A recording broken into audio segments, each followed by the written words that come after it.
Ada orang kesurupan syaitan itu karena syaitannya yang iseng, ya. Dia syaitan iseng, dan ini biasanya dia bisa masuk kalau kita jauh dari ibadah. Ya, kita jauh dari ibadah. Misalnya memang kita nggak pernah zikir pagi sore, sholatnya bolong-bolong segala macam.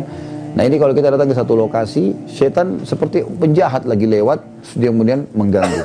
Gitu. Nah ini biasanya lebih mudah untuk keluarkan, karena dengan dia ibadah, dia lari ke ibadah, maka syaitannya akan merasa kegerahan, kemudian dia akan keluar, gitu kan.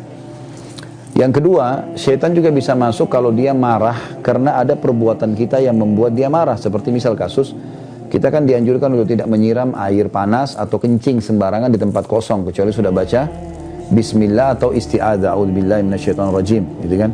Karena biasanya kita kencing di situ atau buang sembarangan air, kemudian kena anaknya jinnya jadi marah masuk ke badan, gitu kan. Nah ini dibahas oleh para ulama, sering terjadi karena diketahui pada saat diruqyah, jinnya mengaku seperti itu, gitu kan. Kalau poin yang pertama tadi itu yang masalah orang lalai dari ibadah, pernah terjadi di Madinah, mahasiswa dari Rusia dia. Saya masih ingat dulu, subhanallah anak ini setiap kali azan maghrib, nggak ke masjid. Dia malah tunggu azan maghrib, lalu dia masuk mandi di kamar mandi. Berulang-ulang terjadi, akhirnya dia kesurupan, kemasukan jin. Lalu dibawa kepada seorang peruqyah di salah satu di sudut kota Madinah, ada di bawah gunung, namanya Syekh Abdullah. Beliau kadang-kadang kalau ruqyah sering direkam gitu kan. Maka dibawalah ke sana. Lalu waktu di ruqyah, jinnya mengaku kalau orang ini selalu lalai. Lagi azan dia pergi masuk kamar mandi tempat kami masuk menyelamatkan diri. Saya lihat orang ini buka diri, misalnya terbuka, maka saya masuk. Dan kalau ditanya, lalu apa tujuannya syaitan masuk ke dalam badan? Banyak. Yang pertama, dia mudah menguasai.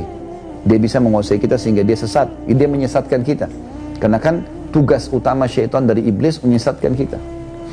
Makanya kata Nabi SAW, kalau kalian sedang menguap, tahanlah. Baik tahan dengan bibir atau kita tahan dengan tangan. Karena kalau dia buka, maka syaitan akan masuk ke dalam tubuhnya dan menguasainya. Jadi bisa menguasai sebenarnya gitu kan. Apalagi kalau lagi sholat. Jadi ini contoh-contoh. Jadi yang pertama bisa saja karena kelalaian kita maka dia masuk. Yang kedua karena dia iseng, gitu kan. Yang ketiga karena dasarnya kitanya manggil-manggil. Kitanya suka manggil-manggil, ya. Ini biasanya orang yang kayak semua kasih sesajen di gunung-gunung, di gua, di lautan, lalu dia panggil-panggil wahai penjaga gua, apalah penjaga gunung, panggil-panggil namanya. Nah ini biasa kena panggil-panggil nanti dia bisa kesurupan, gitu kan. Kesurupan. Yang keempat, dia ditransfer oleh orang lain seperti tenaga dalam,